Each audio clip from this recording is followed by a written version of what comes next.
Welcome back, everybody, to Tuesday Night Hype number 60. We are in the finals with TopoMaster versus Back in Black. I'm Bloody, and this is Brady. How you doing? Doing well, and we're going to see a very similar matchup to the finals that we saw last week, which is one of the very standard open tournament matchup decks with the Secret Paladin, the Zoo Warlock, and the Aggro Shaman, decks like that. While on the other side, from TopoMaster, we're going to be seeing the slower decks, the decks like the Reno Warlock, the Murloc Paladin, and the Patron Warrior. Yeah, definitely. It's just a battle of slow versus fast. And, I mean, we'll see who wins. Last week it was slow. Yeah, there we go. Slow. Fought a slow battle and won it all. But it was still a really close set last week. It was very close. Jumping right in here, let's see what they're playing against each other. Let's see. We see Warrior versus Paladin. Now this is what we just... No, we just saw Warrior versus Zulak. No, this is what we saw, right? Oh, this is? Yeah. Where... Oh, yeah. For some reason I thought it was the Zulak that didn't want to play Lothab. No, it was the Paladin that didn't want to play Lothab. Okay, so we see TopoMaster right back into his Patron Warrior. I mean, why not? You just 3-0'd and ended on that Patron. Why not just try to Patron again? Get that crazy good luck. The Patron just lines up really well against all of Back in Black's decks. It lines up well against the Zoo, the Shaman, and against the Paladin. So it makes a lot of sense to open with it. Yeah, definitely agree with you there. That Deathspite is solid. The Inner Rage is solid. He's missing the Patron, however. But the Patron is the most important part of that combo. Exactly, and Back in Black does not hesitate to just throw down his Knife Juggler, and he even has a Noble Sack to back it up. This way, when Warrior has its passive card, which is Fiery War Axe, there's actually a chance that the Knife Juggler lives a turn, which is crazy. But he doesn't actually have it. Doesn't have it, and... Well, I mean, Back in Black doesn't have the muster, but you know what? He has Noble Sack Avenge up, so... It's still a very comfortable position for him. Yeah, I would definitely say he has at least another turn of feeling safe before removal starts getting thrown down. And Topo here doesn't have any great options. Like, throwing down the Frothing's okay, but if the Knife hits, then he can just trade off the 3-3, and then the Secrets are still up for him, so that Topo can't answer whatever the Avenge lands on with the Deathspite. Yeah, and he definitely, I would imagine he does not want to use his Inner Rage and Execute just to get rid of Knife Juggler. I feel like that would just be way too much, so Frothing just seems like just about the only move here. So I do think that Back in Black will go for the Juggle here, and it's going to be a really, really important tool. Yeah. Because... None may steal our secrets. The Juggle misses. He does not grab it. At this point, do you just... Okay, well, I was going to ask, do you just ignore the Frothing entirely, or do you trade your Silver Hand, knowing that your Silver Hand won't die, and the Frothing has another chance to get hit by another Juggle? Yeah, exactly. That's why I think it was definitely worth considering that, bumping into the Frothing. Yeah. But one thing that it does... Like, one weakness of it is that it will set up the potential execute if the Avenge lands on the Silver Hand. Yeah, that makes sense. And, like, you can't go wrong with one face, right? Mm-hmm. Yeah. Just cannot go wrong with face. It is the place. The place for me. So let's see. This Avenge goes down, and an execute is able to be thrown out on anybody who picks that up.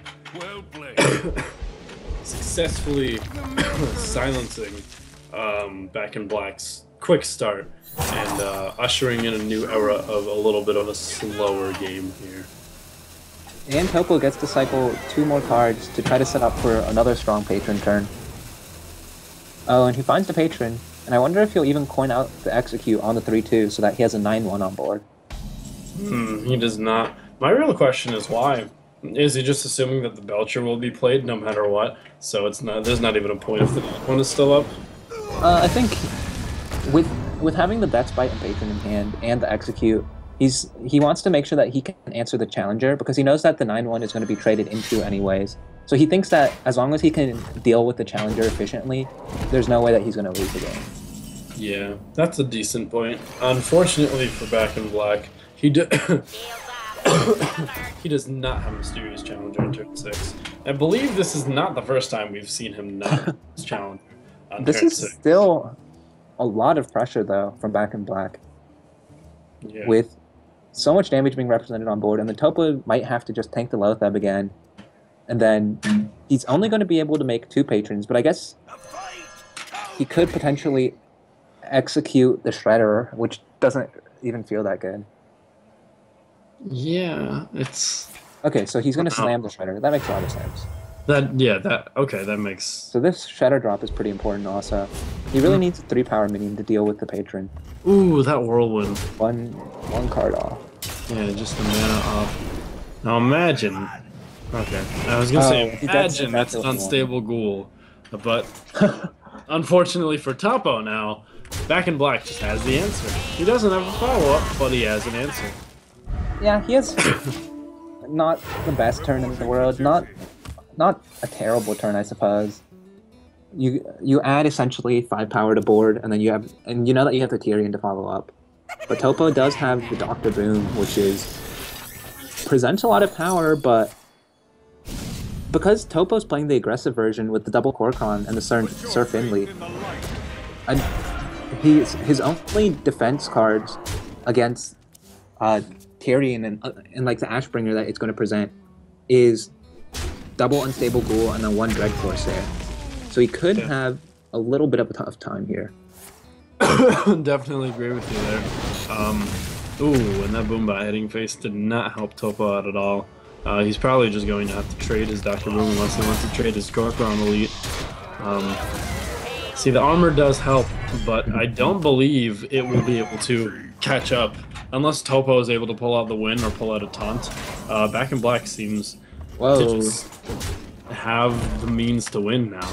Yeah, and I think as BackInBlack that turn, maybe you don't even play minions to play around an Armorsmith. That's a smart point. But it doesn't matter. Not at all. Because I don't think Topo has an out here. No.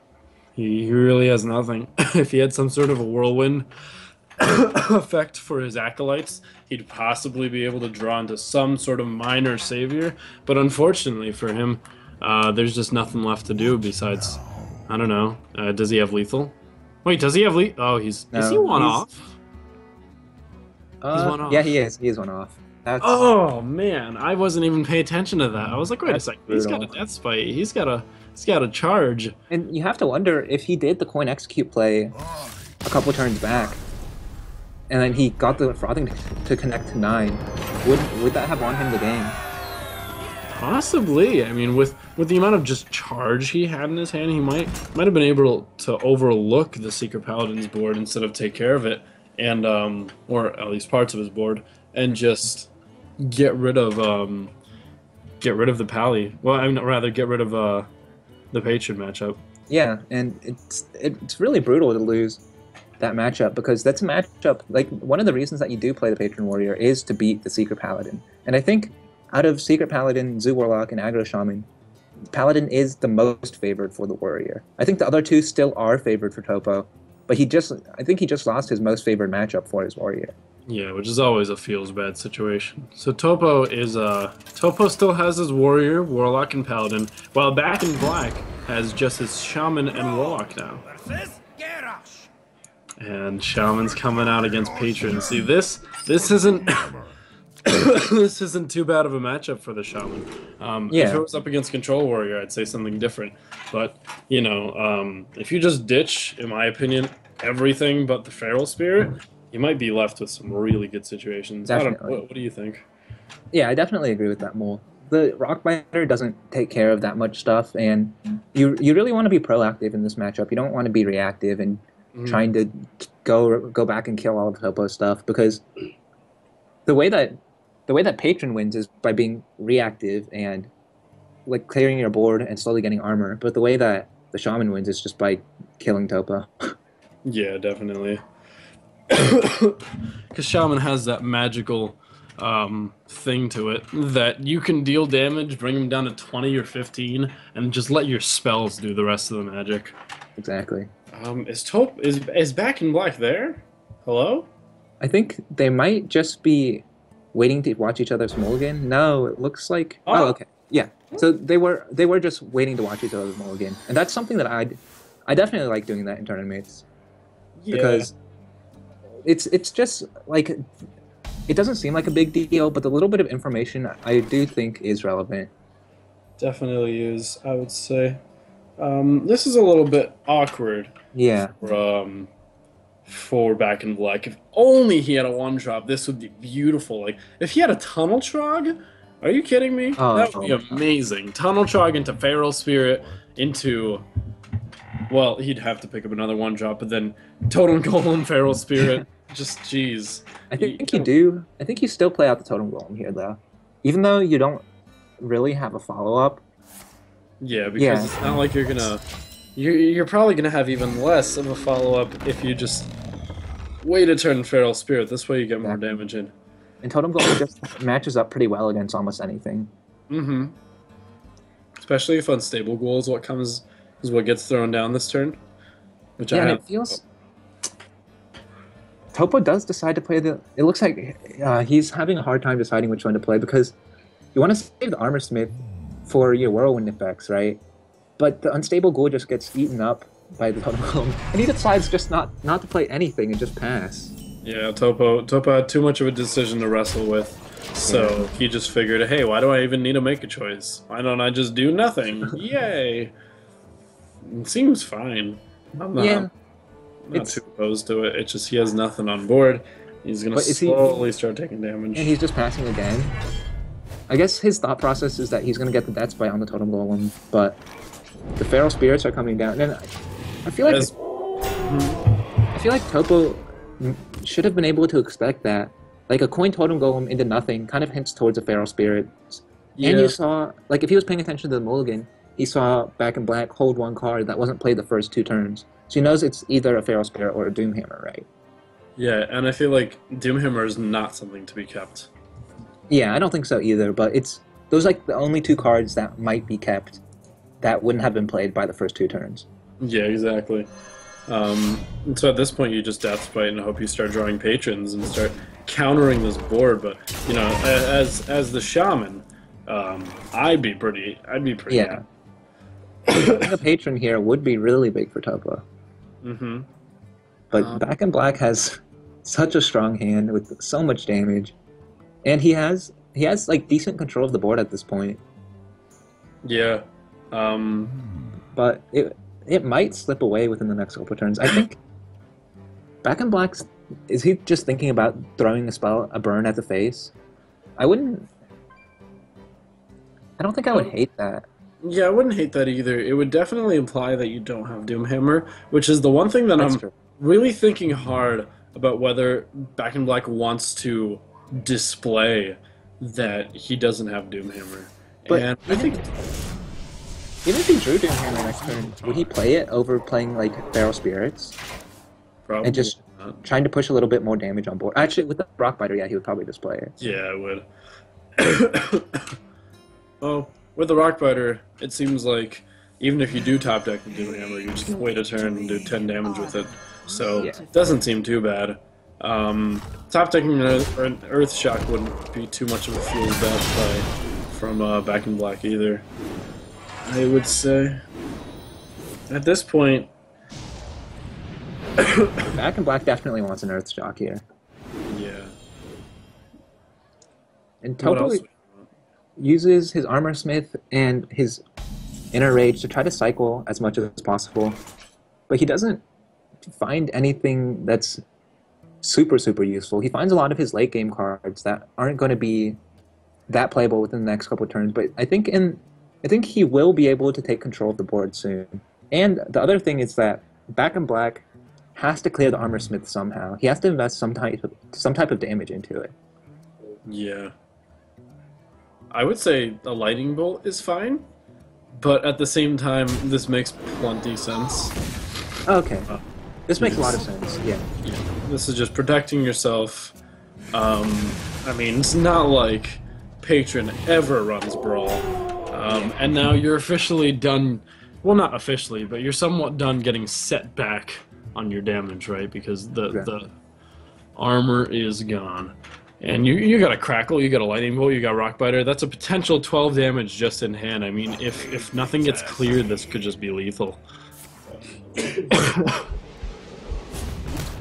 Oh. Okay, BackInBlack is gonna Whirlwind and then use the Inner Rage. That makes a lot of sense. Yeah, it does. Or I mean, he could just execute now that he can Execute Inner Rage. Okay, that makes a lot of sense because I guess the Whirlwind is more flexible for clearing things like Upper Gnome, the Horse Riders, Abusive Sergeants. So Argent Horse Rider doesn't seem to be exactly what BackInBlack wants. I think he's I don't think he's too upset with it though. Yeah, it's not the worst. It's not terrible. It's not amazing. Yeah, I mean at this point it just seems like a safe bet to start swinging into face as BackInBlack. Because you're an aggro shaman. What else are you gonna do besides just constantly pelt his face with your elemental annoyances? Exactly. And I think... Whoa! Who's up for an adventure?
I wonder.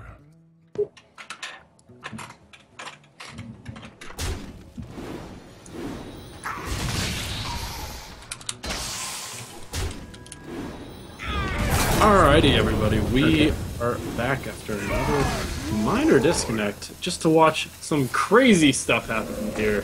Jeez, 12 attack? Wait, are you seeing this? Yeah, so...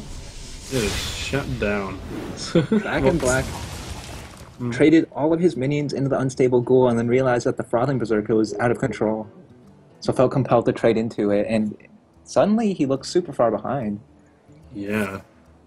I mean, I feel like there's a certain point in time where you could acknowledge that if you just hit face, it's not going to build the... yeah, if you build face, it's just not going to build that frothing, right? Yeah, but the Unstable Ghoul, I guess he had to pop it. Because the plan for BackInBlack is to just eventually draw Doomhammer, and especially because Topo doesn't have the armor up anymore. He can beat him down pretty quickly. Yeah. However, Topo is just starting to tap into his late game. I mean, he's had it, but he's starting to be able to play it, and it's not looking too great for BackInBlack. Doomhammer here would just be lethal, right? Could be lethal. Let's see. How good is that? Is it potentially? Okay, well, there's no spell power totem, so that's 5. Still... It's a lot. It's definitely very significant. Let's see a 6 from this Crackle, then we're talking business. Oh, is this just lethal? Oh, it's 6. Oh my gosh, it's lethal. And he, Okay. Topo gets a little bit back of the BM that he served all of last series. And Crazy. That is BackInBlack saying, hey, I don't care if you DC, I don't care if you're Patron, I don't care if you have armor, if you have Dr. Boom, I'm just gonna get Crackles, and I'm just gonna roll 6s, because why the hell not? I don't think anyone ever made the choice to just Crackle one off with what they want to do. And it happens to them, but I guess BackInBlack has control. He's Yeah. And Topo there, he was thinking about using his Grom to clear off the Tunnel Trog, but he decided that he wanted to play the Boom because the Boom doesn't have charge, so he wanted to get the slower minion out first. But Tunnel Trog is a strong minion. And Tunnel it ended Trog up, is yeah. Jeez. Is exactly as strong a minion as it needed to be last turn, right? Exactly. Jeez. And Slutty, are you gonna miss when Crackle is taken out of the game?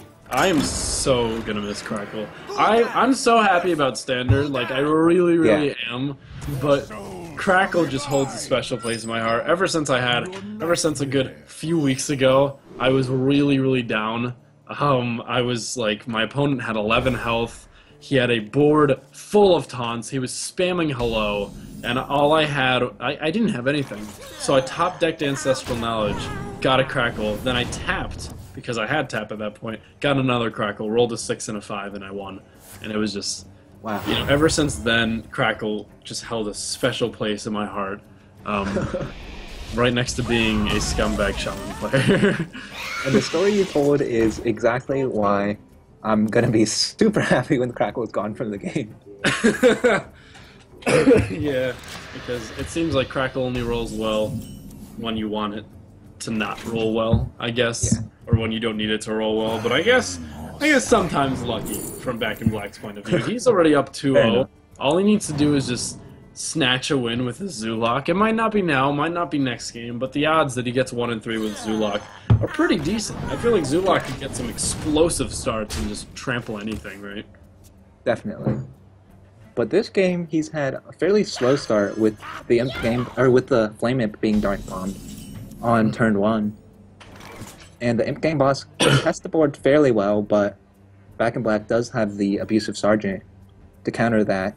And I think, and he needs to decide whether he wants to tap, play the Haunted Creeper, or play the Knife Juggler. And I think I would go towards the Haunted Creeper here, because you want to save the Knife Juggler for the turn that you pop the Haunted Creepers, and not developing, there's just no reason to not develop anything. Yeah. Because this board is, like, yeah, Topo is using Hellfire, but the Hellfire doesn't clear that much. The real reason he's using it is to set up for the potential Demon Fire. Yeah. And if unfortunately, BackInBlack might just play right into it. Oh, and he does. Oh, geez, that's unfortunate. I mean, if he had held the Juggler at least, maybe things would have looked a little bit better. But Yeah. with the Demon Wrath and then an Argus soon coming down, TopoMaster is going to try his very hardest to just, you know, rebound. He's also going to try his hardest to get Reno Jackson. Yeah, but Topo doesn't have very many cards in hand. So if BackInBlack,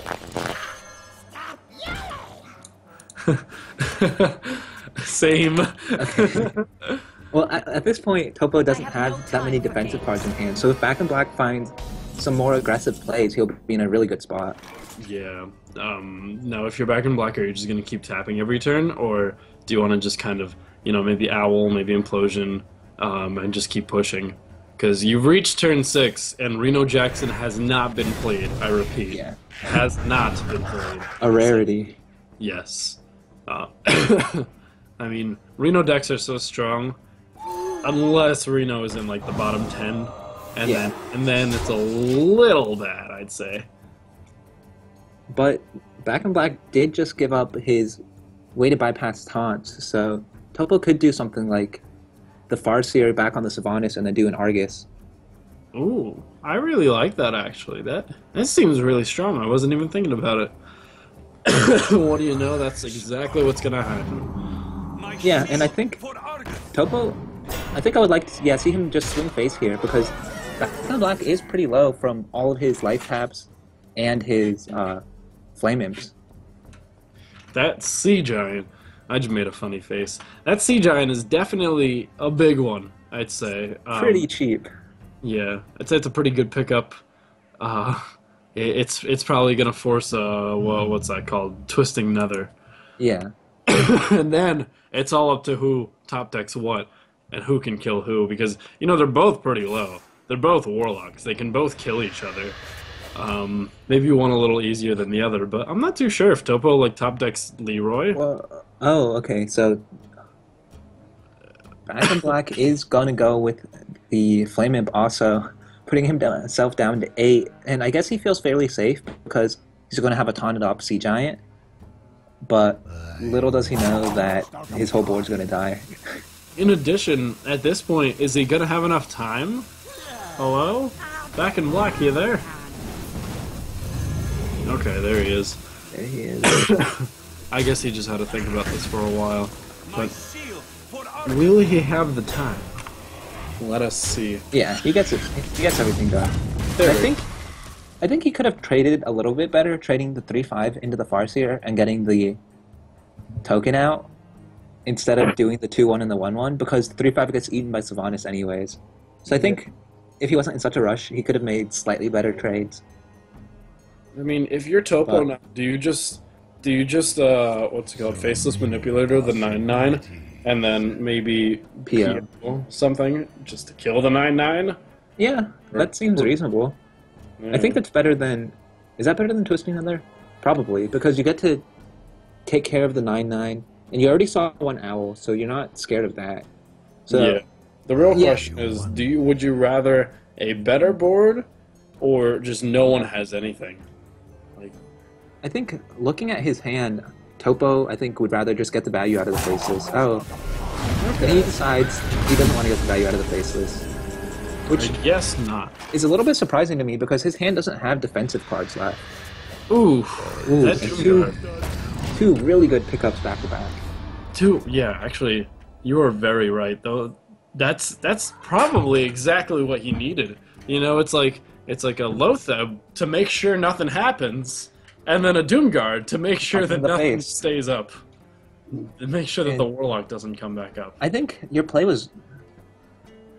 Yeah, I think Topo had to go for your play last turn, I think, because Twisting Nether and then giving the Zoo the initiative again just almost never works out. It's because he didn't have like the Reno or a Healbot in hand. And the series might just end right here. Unless he taps and top decks Reno, I see zero ways. Could top deck like Healbot or something. But yeah. And he doesn't see it coming. I don't know. I'm too much of a skeptic. I would never just... oh wow, the power overwhelming too. Jeez.